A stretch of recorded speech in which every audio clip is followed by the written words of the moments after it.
Hi folks, it's Andy. Welcome to this week's Kendo Rant. We have got tons of questions for you today. We're going to jump to them in just a minute. But before we do, look, you know the score with the YouTube Ninja Robots. You've got to like, share, subscribe. Leave a comment using the word Kendo. What a brilliant Kendo channel. It's the best Kendo channel I've ever seen before. So that we can get 256 billion people start Kendo by tomorrow afternoon. All right? We know it works. So make sure you do those things. More importantly than that, though, if you like these videos, if you like these Q&A type things, if you like the feedback videos that I do, the instructional content, lots more of that coming very, very soon, by the way. I know I say that a lot, but it takes a lot of work to get it out, all right? I've got some filmed already, and it's being edited at the moment. I've got more filming planned in the coming weeks as well. So there's lots more of that coming too.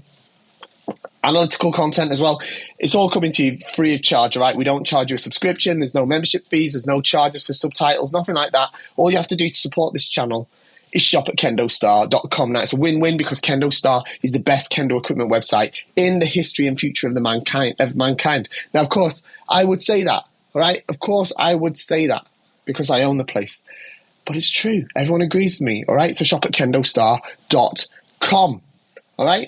Okay, we're going to blast through these questions. I might have to sip some water as I go along because I have had a terrible cold this week. Really, really bad. You can probably hear it in my voice.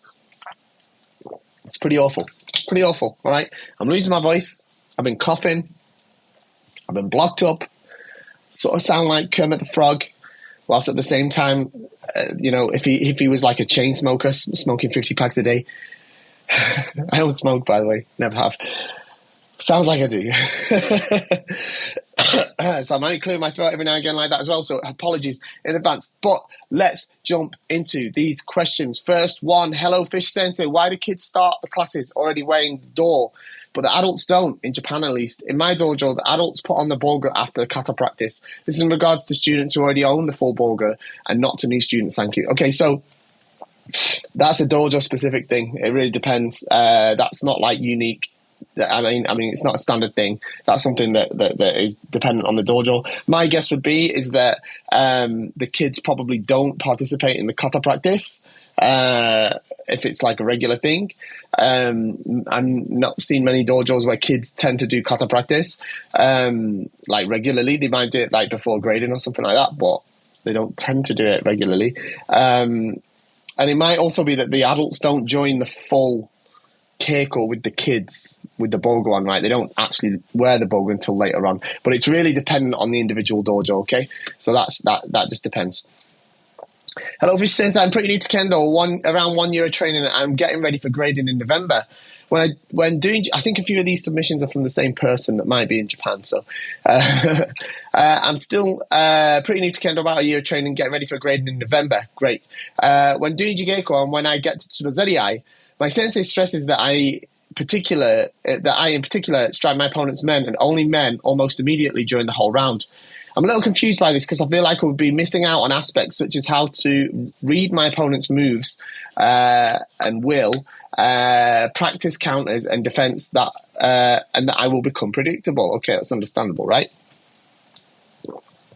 I live and train in Japan and my Japanese is not quite good enough to ask my sensei about this in detail and fully grasp the meaning.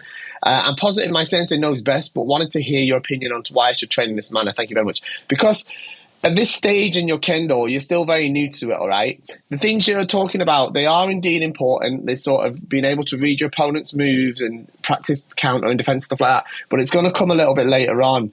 I think what it means is, obviously I haven't seen your Kendo, but what your sensei is trying to do is to get the basics of Kendo instilled in you, which at the moment is a mainly attacking spirit, all right? So you're going to be hitting.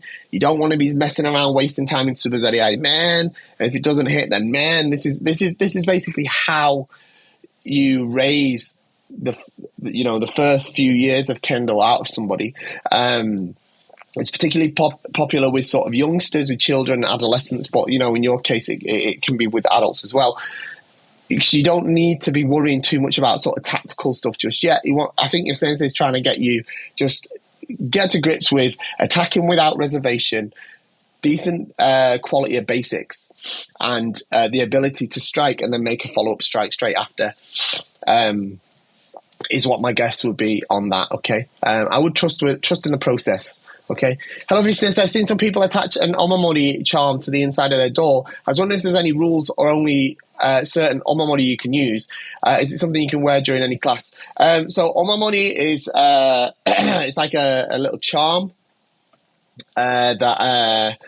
that you get often from like Japanese temples, or like they're like a lucky charm, basically. In fact, trivia: if you buy a Borger with a door from KendoStar, generally it comes with an omamori attached to it, and it's called a katsumamori, which is katsumamori. Sorry, I can't get my words out. I nearly said katatsumari there, which means snail. Totally different thing. Anyway, this cold, man.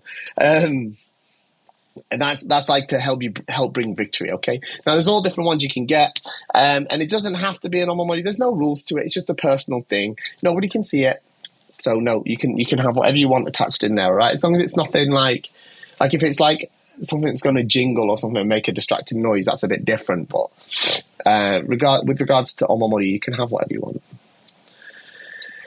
Hello, Fish Sensei. I've not been doing Kendo for very long. I'm still trying to hone on my distance. My sensei has shown how to get, I think this is the same person. This has come from. So it's, again, still practicing in Japan.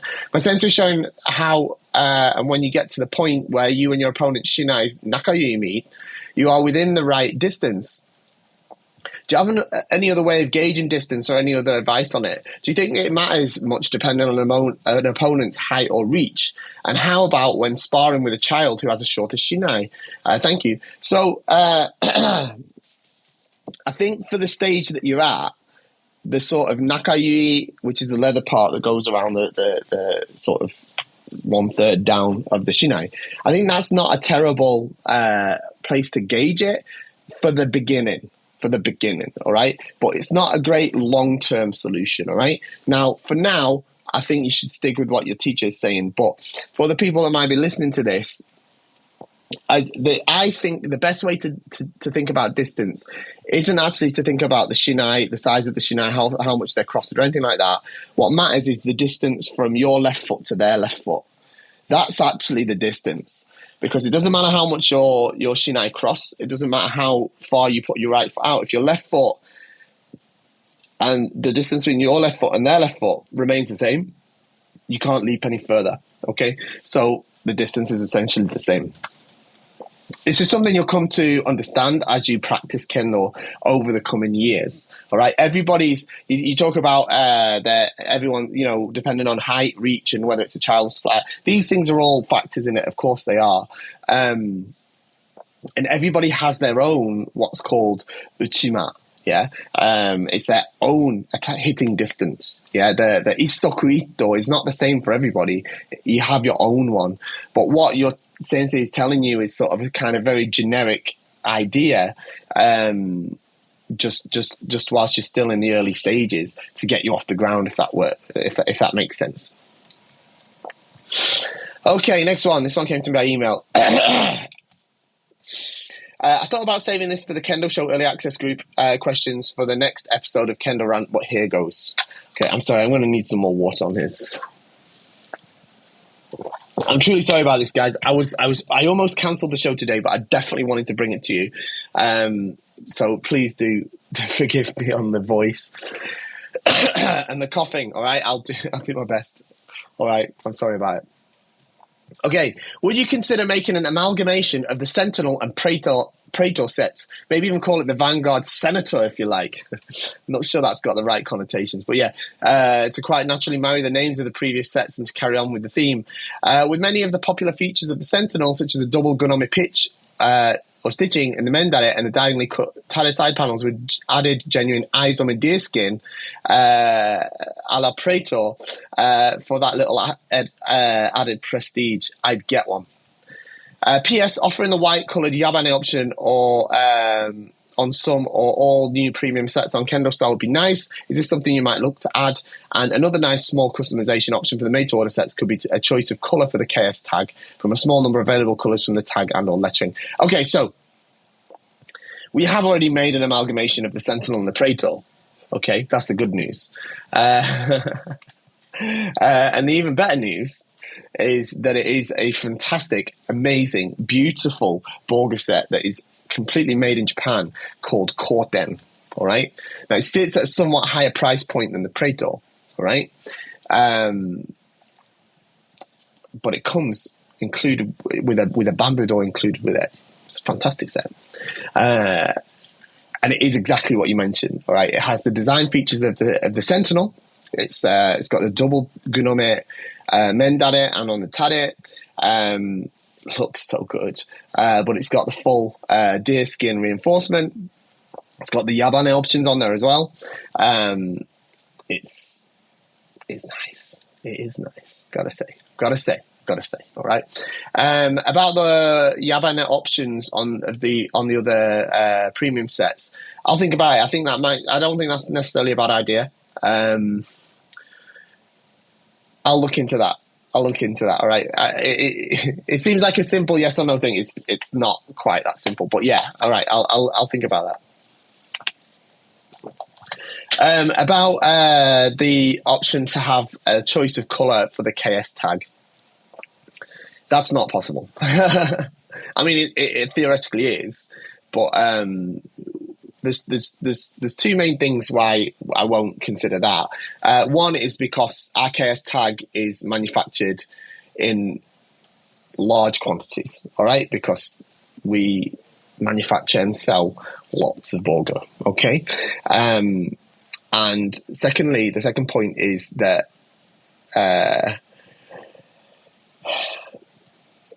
it features our branding, and the colours are part of our branding. There's sort of the black background with the white lettering. It's kind of the branding of KendoStar.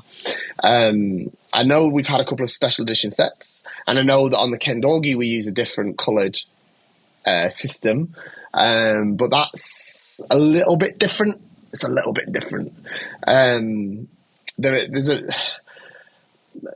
There's a sort of branding reason why I want to keep it like that, because I would prefer it to be our iconic KS symbol.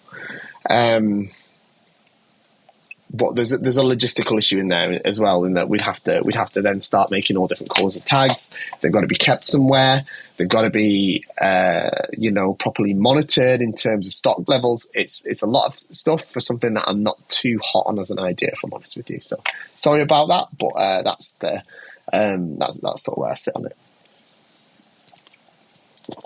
I'm not cold on the idea of the yabane though. I'll look into that. Okay, I promise. And check out the Koten Borger, because it is amazing. Hello Fish Sensei, absolutely love your content. Thank you so much. I'm new to Kendo and I learn a lot from your videos. The situation is that I'm going to move to another city soon where they don't have any Kendo clubs. I've been doing Kendo for 2 months now and I really want to continue practice. Maybe you have any kind of advice what you could do in this situation. Thought to gather some kind of group of people who are also interested in Kendo to practice together, but I do not think that I can be any kind of sensei yet. Thanks for your feedback. Yeah, of course you can't be a sensei yet. You can't teach people. I'm also really reluctant. I think the easy answer to this is like, no, tough sort of thing. But I don't like that. As you might have seen in the past, we've had this question before, and it resulted in me eventually, a few years down the line, traveling all the way to Buena Vista in Colorado, in the United States, to visit a thriving Kendo club that had been set up in exactly the same sort of situation that you're talking about. It's definitely possible. It's definitely possible. I think what you have to do is, for the beginning at least, rather than try and set up a club where you're the teacher, try and set up a sort of informal practice group, and use my videos and others as well. You don't only have to use mine, but I think that like the Zero to Shodan series is slightly outdated. There's some bits of that I'd like to go back and revisit, which I probably will at some point. But there's nothing in there that's like going to take you off piste. Do you know what I mean? So follow that. Don't make your own stuff up. Follow what's taught in that and those sort of videos. There's other videos I've got as well about all the reiho and stuff like that, all the manners. Yeah. Follow it to the T. All right. If you can get hold of the book as well, The Complete Guide to Kendo Instruction. Do I have one here? I thought I had one here. I don't think I have one here. No, I don't have one here. But I do have one, but it's not here. Is it here on my desk? No, it's not here. Okay. The Complete Guide to Kendo Instruction. We sell it on KendoStar. And basically... that as well, follow the information in that closely, all right? And then try your best to find the closest possible place that you could potentially contact and even just visit them on an infrequent basis, like once a month or something like that, even if it's a bit of a trek, so that you can sort of keep yourself plugged into the network. And you don't end up sort of off grid. Do you know what I mean? So that's what I would say. I'm really reluctant and hesitant to say to this sort of situation, no, it's finished for you, because I don't think that's right. I don't think that's how we get Kendo to grow. Obviously, ideally, you get a Kendo teacher, but you just never know, right? Set something up, and then the other thing I do, and I definitely think it's worth looking into, is see if you can find if there's a Japanese community in the area, like a Japanese society, a Japan society, or like a company with Japanese employees. Just try and see if there's any sort of Japanese community in the area, and then see if there's some way to get the word out into there that you're looking to start Kendo in the area, and maybe there might be somebody that's got Kendo experience that thinks it's that they'd maybe like to come back.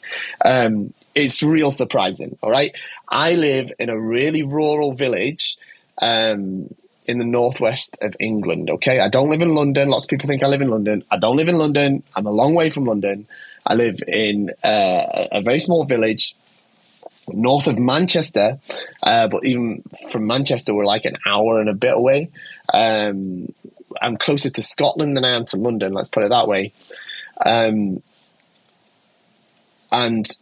I have, like, Japanese members of my club because they happen to work in the area, because there's a company that has Japanese contracts, and they're over here on business. So I have Japanese people that come to my club, and I've had people that, like, for example, they haven't done Kendo in maybe 10 or 15 years, but they found out there was a Kendo club, and they were here on business, and they would have been sent over here for 2 years, and they didn't have anything to do, so they decided to get back into Kendo, and and they were like 5th Dan or something like that. So, we have these things. You just don't know. And I'm talking about a village where, like, it's not a diverse place. Like, let's put it that way. Like, I didn't expect to find other Japanese people here, like, other than my wife and my kids. We thought we were the only Japanese people around, but actually, you just never know. Okay, so I think it's a really great way to potentially do that as well. All right, just get the info out, and maybe someone will see it.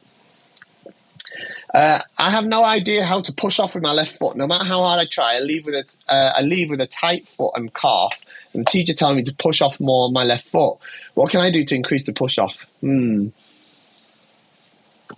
I think it's like to do with the foot positioning. You need to make sure that your left heel is definitely raised like this much off the floor, and slightly using the ball of your foot at all times when you're in your kamae to be slightly pushing diagonally away from yourself, so diagonally back. So I'm stood this way. My foot is pushing into the ground diagonally downwards all the time, and keeping tension there so that I can leap forward. Easier said than done, all right?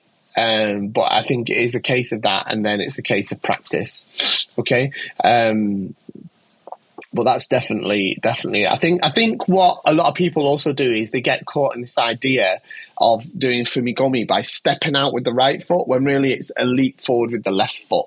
Right? The fumikiri is really the key sort of part of the mechanics of it, which is the launch from the left foot. The fumigomi, the right foot that goes down, that's got the big boom, the big sound, and that's what gets all the attention. But actually, I think the important part of the motion is the launch from that left foot. All right, so I think that's part of it. And second, here's another thing that's just popped up in my head right now. Suburi.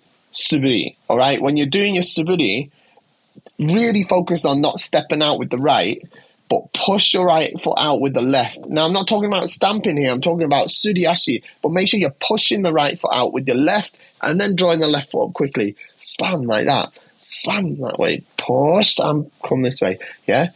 And then you'll be able to make the smooth, sharp strike. Okay? Right. Next one. Since I have some questions, how to deal with the following situation. Him. Come on, get my men, says Sensei. What should I do? Should I actually strike him or hit men slowly? So Sensei got his point across. What is Borger counted in terms of financial service, gas and service, online shopping, etc.? In the US, we have the cashback when we use credit cards. If I got an Akatsuki for $2,000, I might save some dollars to pay for dojo visits. Next question, how to make reliable Kendo in tough situations, like something with a good chance to work in hard shiai. Okay, so, excuse me, I'm imagining, right, this situation you're talking about with your sensei. Sorry, my voice is really going, isn't it? He's trying to demonstrate some sort of technique or something like that, maybe Oju has a Kaishido Debano or something like that, and you're not like really launching to hit him, so it's not really easy for him to use his momentum to perform the technique he wants to show. Or something like that, right? Here's the thing, it's not so easy, but I know he's not wearing the men, but you still have to hit the men, but aim for like here.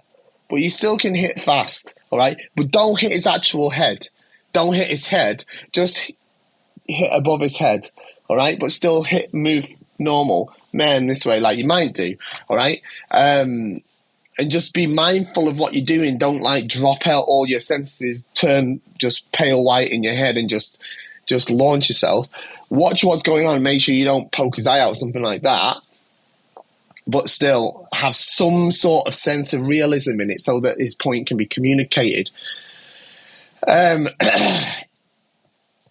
terms of your what's the Borger counted as in terms of financial service? I mean, I don't know, but like if I was to guess out of those, I'd say online shopping. If you order Akatsuki, you're going to buy it off our website, right? That's online shopping. So that's what I would say. But yeah, it's a great way of getting cash back. Just like Borger, you get a great Borger and you get some cash back as well. Win-win. Next question, how to make reliable Kendo in tough situations? Well, that is a hard question, isn't it? That is the question. That is what you are.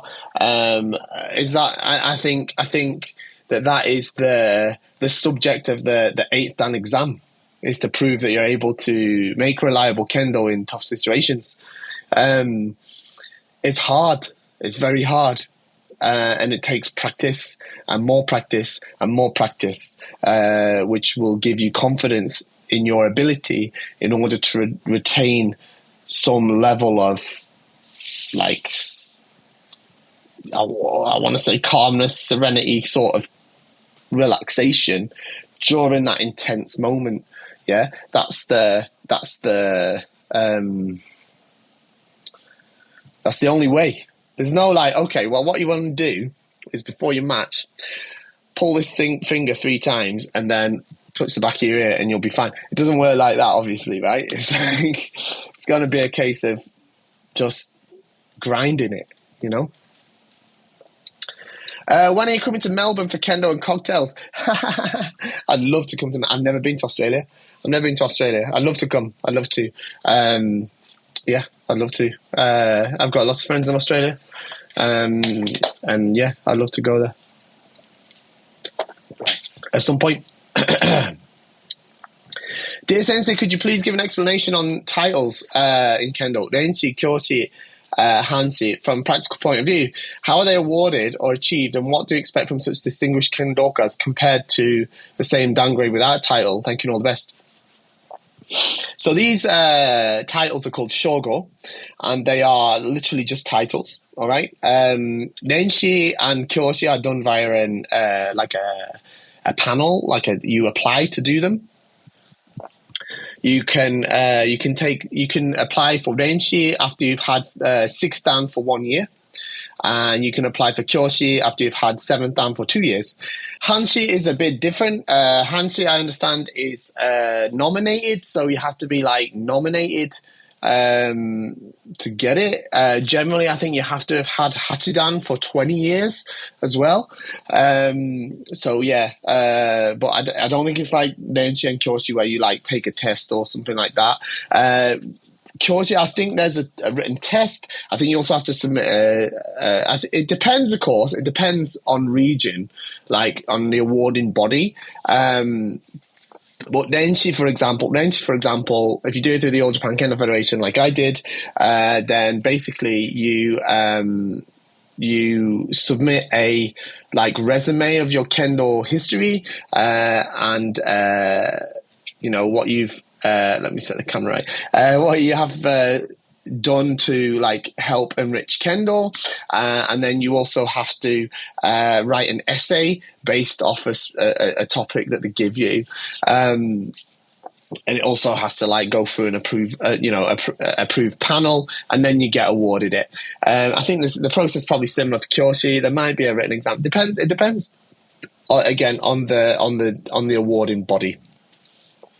And in terms of what do you expect from the distinguished kendokas compared to the same Dan grade without, it has no reflection or what can I say, like indication of any sort of kendo ability. That isn't what they're shoga for. It's more a sort of title to express your commitment, dedication, and enrichment of kendo, I think, and furthering kendo as a budo.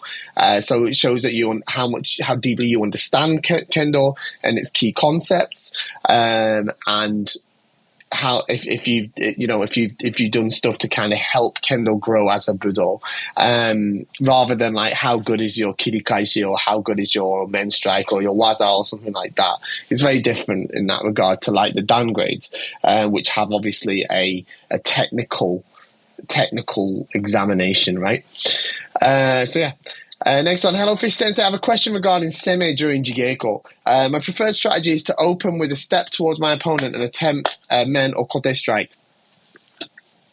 I usually do this 2 or 3 times in quick succession. This is, of course, to gauge my opponent's reaction and hopefully keep them off balance. Then I'll use what I've seen to be a bit more intentional and strategic about my follow-on waza. From my sensei's perspective, it looks like I'm throwing the kitchen sink at my opponent. Question is twofold. Have you used or seen this kind of opening strategy used effectively? And if so, what can I do so that my intentions are clear from the sensei's point of view? Thank you for the Galaxy's greatest Kendo videos. I trust your Nobel Prize is forthcoming. Yeah, Nobel Kendo Prize. So, look, I understand what you're saying, and I totally understand where your sensei is coming from as well. Because what you're saying is you've got this sort of like decided pattern of like, things that you want to start doing immediately, right off the bat. And it's kind of like it's a bit of a cookie cutter approach, if that makes sense. It's like, okay, I'm going to do this every time and go from there. And I'm not sure that's really what you want to be doing. I understand what you're saying, like what you're saying, like, oh right, okay, so I start off and I go in a hitman and I do that 2 or 3 times, like straight away. So it looks like you're just kind of just attacking, kind of like without reason. And I know you're saying like to gauge your opponent's reaction, hope and keep them off balance. I mean, well, but are you really going to do that? You know what I mean? Like, I don't think that's really what you're going to communicate. Like your sensei says, it just looks like you're throwing stuff out at them and hoping for the best. Whereas I think, of course, it is a strategy to go aggressive right from the start. But if you start throwing stuff out there mindlessly, once you start getting into higher level partners, like they're going to pick you off pretty easily as well. It's just random. So it'd be pretty easy for them to defend themselves and then just catch a rhythm and then pop Debano or some kind of kaishi on you.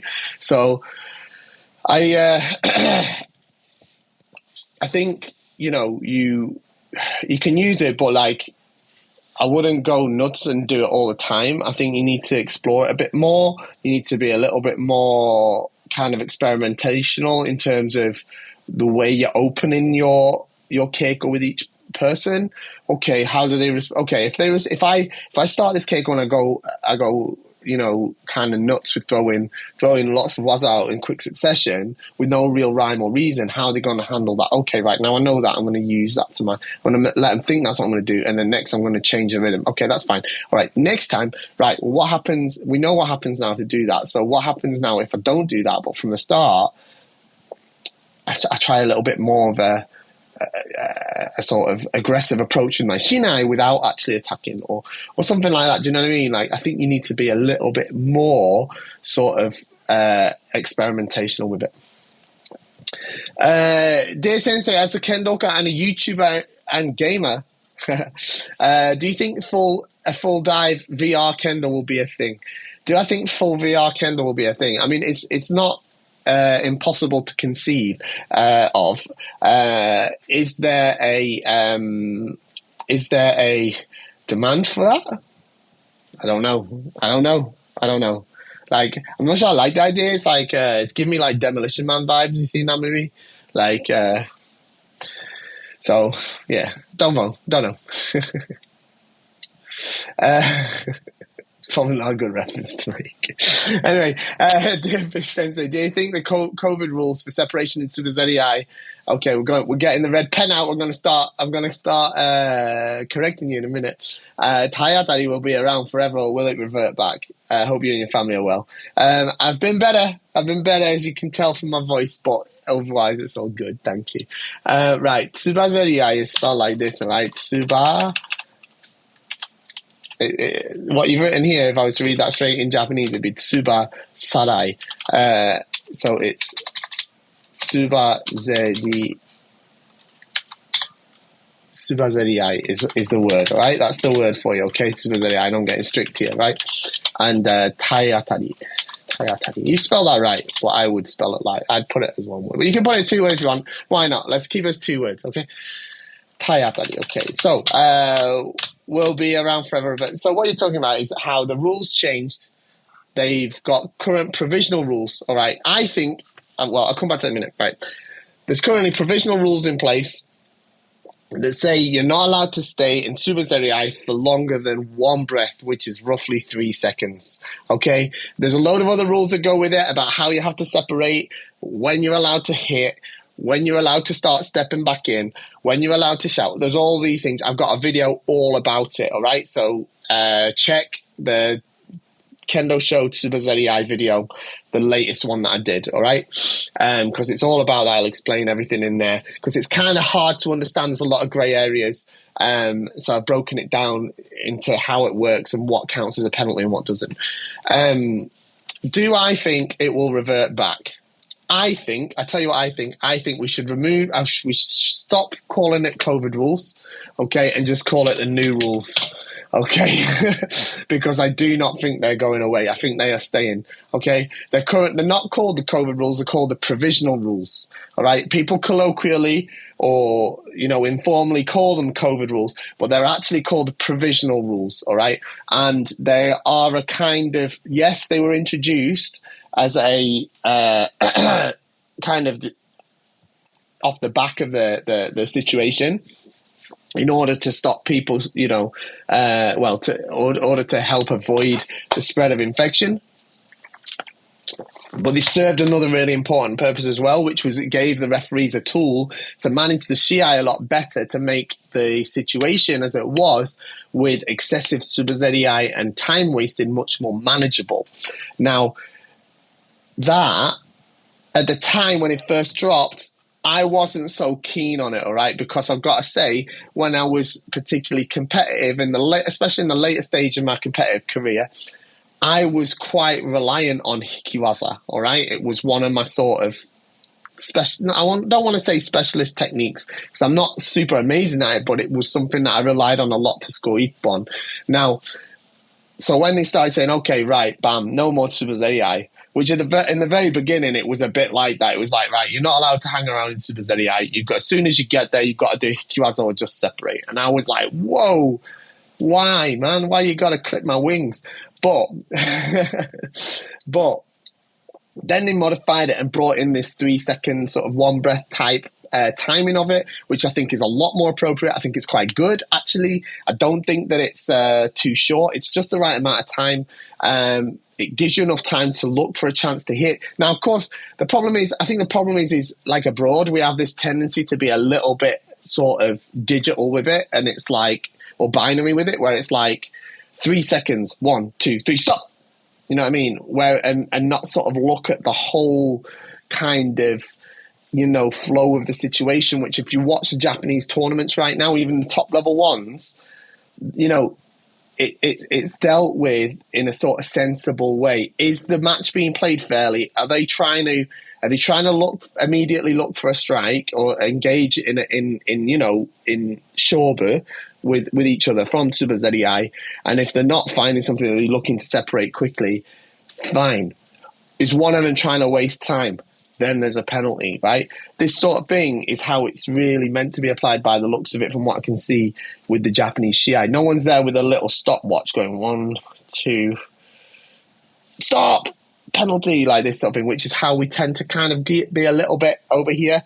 I think it needs to be a little bit more like, what can I say? Like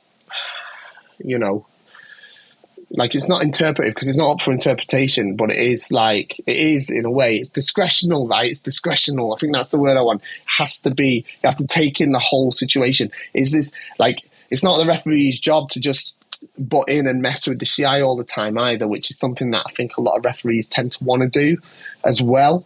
It's hard work. Especially when you start getting to high-level stuff. I've done refereeing at the European Championships. Super hard. You're under a lot of pressure. You want to do it right. You want to be fair to the players.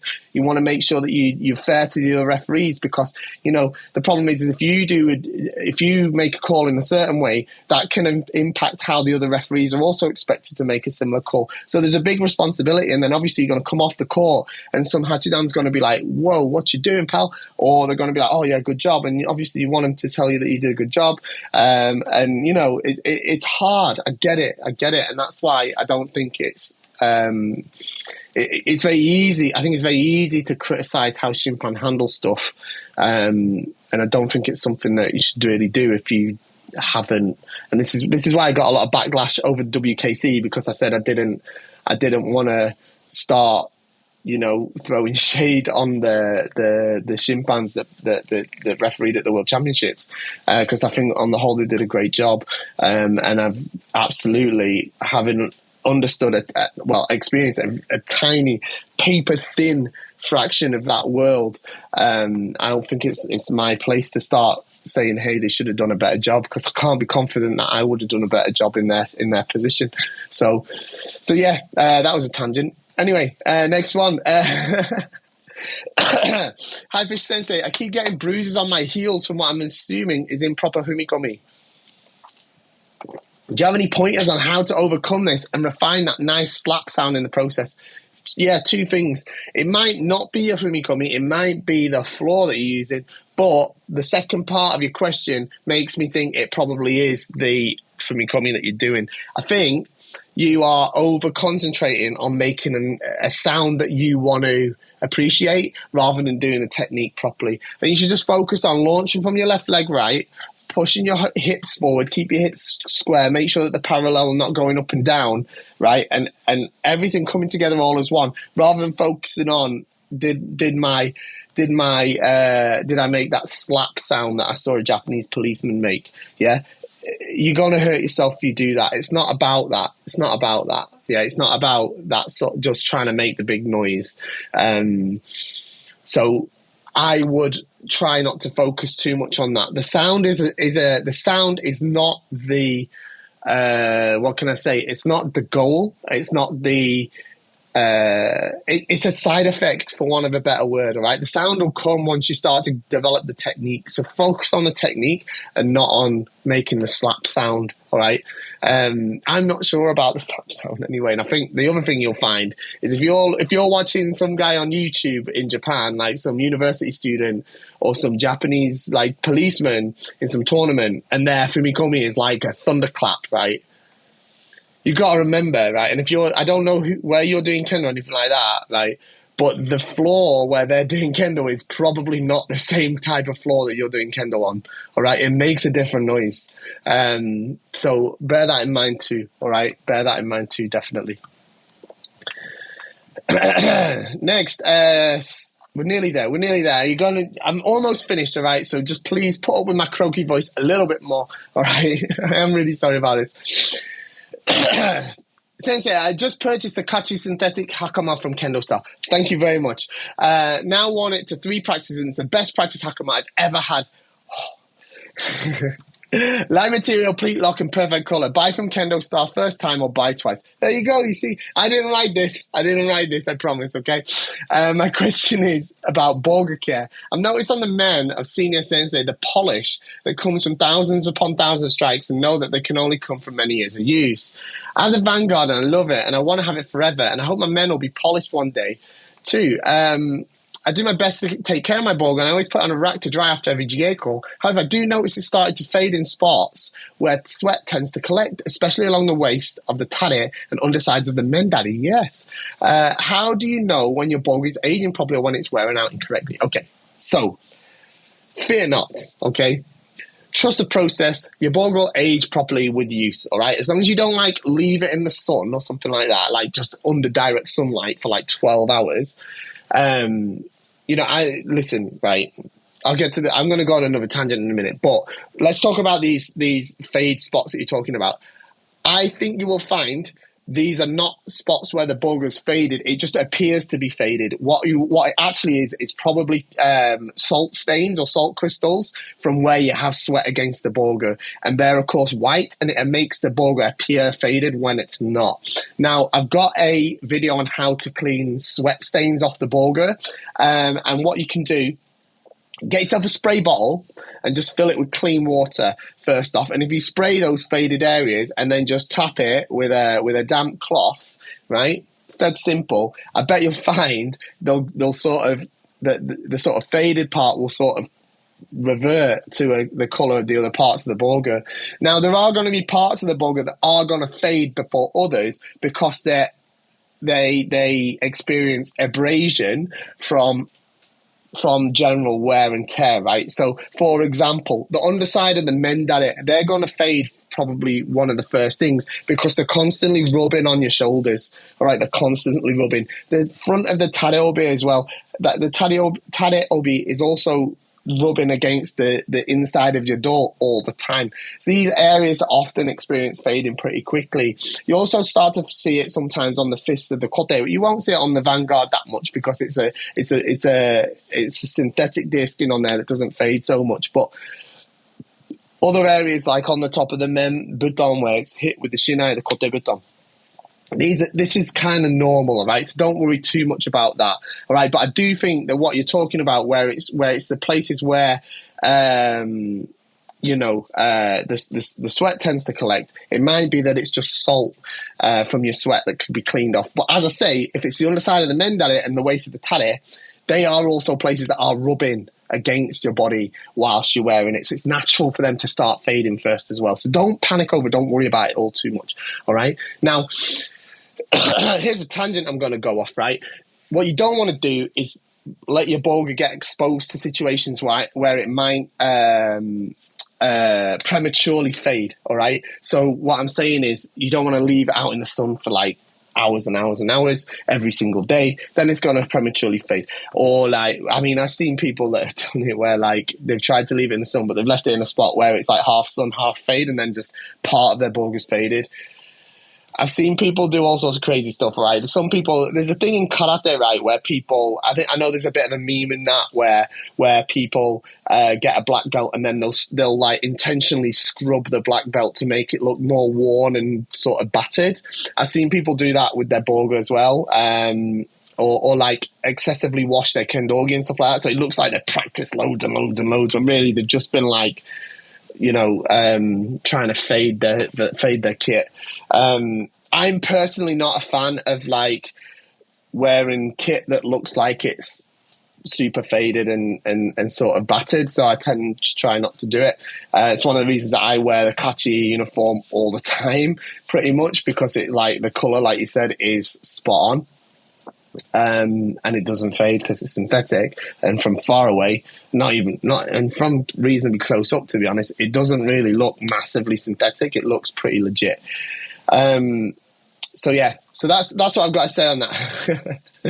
Hi, Sensei, I had a question regarding the points they show on screen or streams in the Taikais run by the All Japan Kendo Federation and Shiai in general. I noticed that they use Katakana for awarding what Ippon was given rather than Hiragana. Is there a reason or reasons why they have written it in Katakana rather than Hiragana? Thank you. I don't know the answer to this, if I'm honest with you. I'm not sure. I think it's probably because katakana is generally like kind of, what can I say, like bolder, and it's written in very bold text, isn't it? Like, and especially basically what let me just explain, right? So what we're talking about is like when there's a scoreboard, or when there is, like, on the stream, it tells you the score. And when that's in English or in the West, we tend to use MKTD, right? I should probably put TD, isn't it, right? So MKD and T, right? So M is for men. If there's a men point and M goes on the board, it's called K, Do is D, and T for ski, right?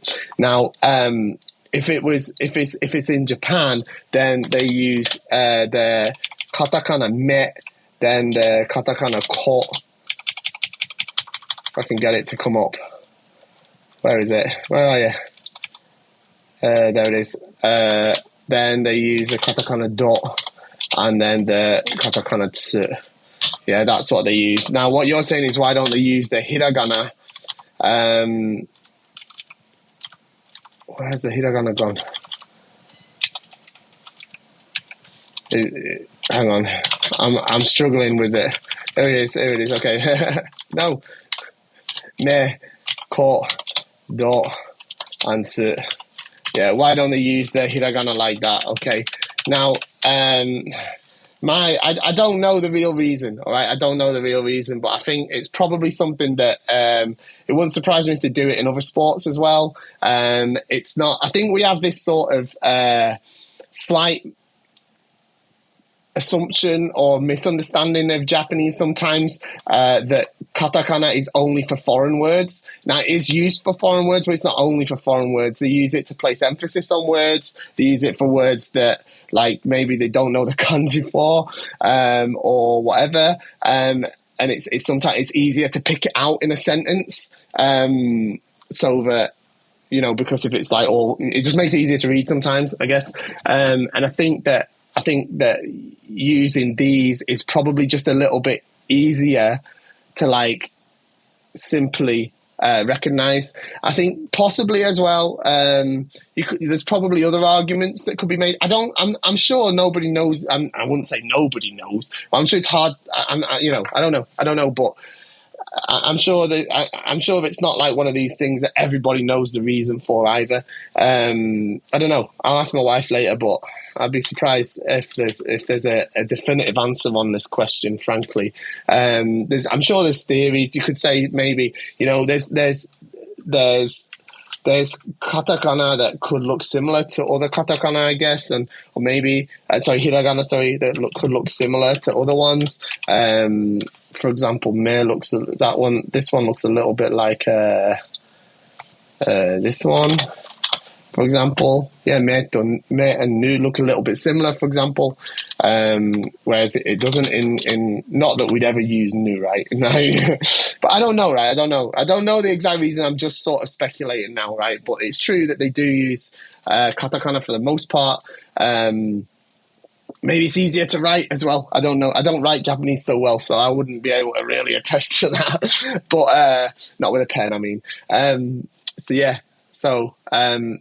I don't know. I'll ask. If I find out a good answer for you, I'll have it for you next week. Okay, promise. Okay, last one. Hi, Fish Sensei. Could you tell me more about Ichibyoushi? I've tried looking up online. I haven't found much detailed information on YouTube or the web. From what I've gathered, it seems to translate to something like in one beat. When I searched, it came across the references to Kentai Ichi as well. These two concepts related in any way? Thanks in advance for your help. Yes. Okay. So Ichibyoushi means, as you say, like in one beat or in a single rhythm. All right. So if I was to do a men strike in Ichibyoushi, it would be like men, yeah, men or men like that, right? Rather than 1 2 1 2. Okay, 1 2. It would be 1 1 1, not 1 2. Yeah. Okay, so that's what Ichibyoushi is. Okay, and in that regard, it is related to Kentai no Ichi. It is a different concept, but I would say that they are connected in reasonably closely. Good news for you, I have a video coming very soon, an instructional video that will actually touch on the concept of Ichibyoushi, particularly in reference to it with Suburi. But it is important that I think the concept of Ichibyoushi, being able to strike in the rhythm of Ichibyoushi, is super, super important. But that's literally what it is. Okay, it's the concept of striking in a single beat, 1, not 1 2, but 1. Yeah, does it make sense? Make sense? Hope so. Okay, there we go. I know it's a long episode today. I know you had to deal with my voice going. All right. I'm sorry about it. Hopefully I'll be better next week. Thank you for joining me. Thank you for staying to the end. Shop at KendoStar, and I'll see you next time. Bye-bye.